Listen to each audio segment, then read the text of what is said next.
She will raise her skirt and display herself to you. Before that, fair warning.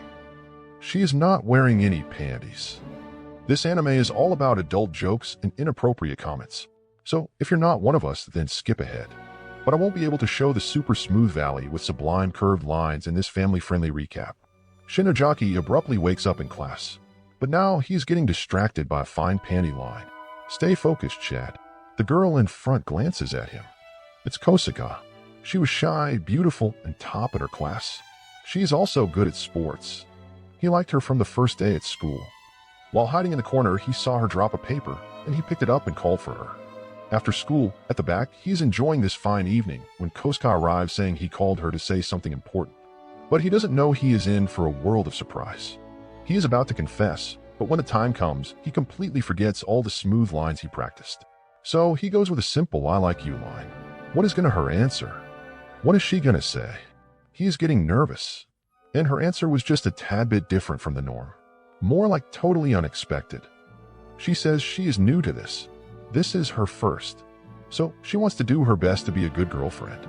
So she will learn all 48 basic positions. That's when he realizes that his first girlfriend is just a bit strange. But his life is also not normal. Next day at school, while he was looking at Kosa-ka's text, a cheerful girl jumped at him from behind.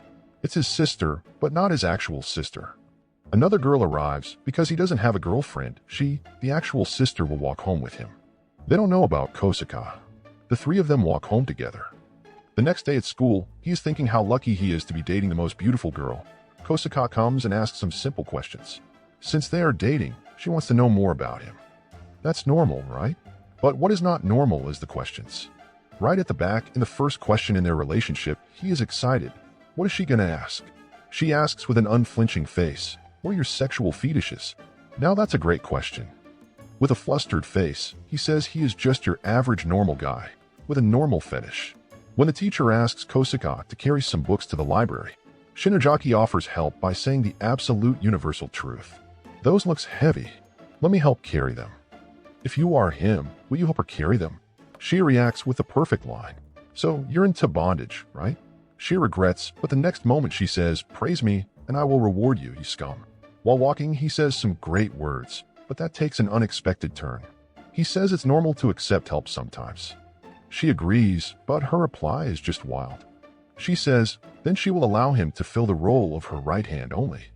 After the job was done, she thanked him formally. But deep in thought, as they are dating now, she wants to call him something a girlfriend should call that will make him tingle in places. Maybe she was thinking of calling him something like honey or sweetie. Now finally that's the right track. But the train gets derailed instantly. She got the perfect nickname. You are a pig bastard. He is thinking of clearing up this misunderstanding, that he is not an M. What is this M for? Lunchtime at the roof. While waiting for Shinojaki, she is enjoying some great music. When asked what she is listening to, she says she is increasing her knowledge, something common to discuss with him. When she removes the headphones,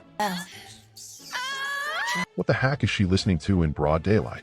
Shinojaki asks if she likes fruit, but she gets flustered. The reason? Don't look at her cherries. He wants a picture of her since they are dating. But she had already taken some pictures for his arousal in advance. Now that's a thoughtful girlfriend. But he insisted on a normal pic instead. What a buzzkill. But he still gets a great pic. In class, a girl is anxious about her boyfriends. Kosa-ka, with her infinite wisdom, gives them some great advice. To win the heart of a man, you can do two things. One is to end your sentences with meow or show your appeal with some panty shot. If not, you can make an M with your legs. Hearing the great advice, they happily ran away with great embarrassment. Other girls think she is strange. So she is anxious if Shinojaki also thinks that she is weird. But a simple word from Shinojaki after running into him makes her tingle in places. Let's walk home together. Her ears and cheeks turned red. While walking together and talking about how the exam is nearby, Shinojaki notices flower petals and picks them for her. But just from a slight touch, she gets all excited and shaky. Some guy bumps into him, throwing his balance on Kosa-ka. Now this position is like a scene from a romantic movie. But Kosa-ka is not normal. Because of the surprise attack, instead of getting excited, she loses excitement and wants a do-over. Shinojaki is tired in class. Because of the exam, he has been studying hard. But he gets startled by a comment on how he never gets tired of reading naughty things. He introduces her as his childhood friend Shinjuku, and that's Kosa-ka, his girlfriend. Hearing that, she starts crying, saying, "Does that mean their relationship is just physical even though their bodies were entangled in his bed?" She snatches a milk candy from his pocket and says his milk is sweet, thick, and creamy. But seeing him angry, she is ready to give it back, only if he can take it. Later, she attacks again. She asks what is irresistible, squishy, and attached to Haru's back. Kosa-ka is watching. She is getting the wrong idea. With a cold look, she says to continue. Seeing Haru hesitate, Shinjuku says that her body all over him distracting him. Seeing them being close breaks Kosa-ka's inner computer, and she starts to mumble about the digits of pi. Seeing her like that, Shinjuku backs down but gives a final advice saying Haru likes to romp up and down. But that was when he was little and riding on little wooden horse. Later, she invited them to an arcade and insisted they take pictures together. Pushing them close, she says, "The AC is cold, so let's warm up." Kosa-ka grabs his arm to warm him up. They take some good pictures. The next day, Aki comes again, saying she is so bored. So, if he will not pay attention, she will have to play with this. Shinojaki tries to protect his things, but she says, "Is your relationship not intense enough? That's why me being here bothers you." Kosa-ka agrees to make an intense relationship.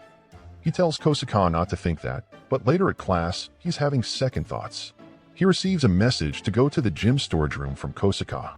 He is thinking it might be something extreme to meet here and gets flustered. But when he opens the door, it's a dominatrix. Kosa-ka thought he would like those and prepared all sorts of toys to play.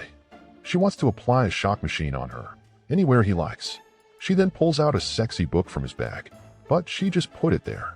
But as a good girlfriend, she insisted on asking her rather than reading it in a book. As a girlfriend, at least she can do that much. But when she opens the book, she closes it instantly, thinking she needs more study time. She wants to make this relationship more intense. Thinking of a great intense scene of grabbing him from behind and blowing on his ears, that's intense. But when she goes for it, at that moment, Haru looks back. Their faces come so close. But the bouncy balls make contact first, dropping Haru. In an on-top position, she says she has a lot to learn. She wants to do her best in this relationship. Haru, on the other hand, is just so happy to be with her. So she doesn't have to worry about what Aki says. The intense relation is good or not, that's on them to decide. She is relieved to hear that. But to deepen the relation, she wants to keep getting intimate.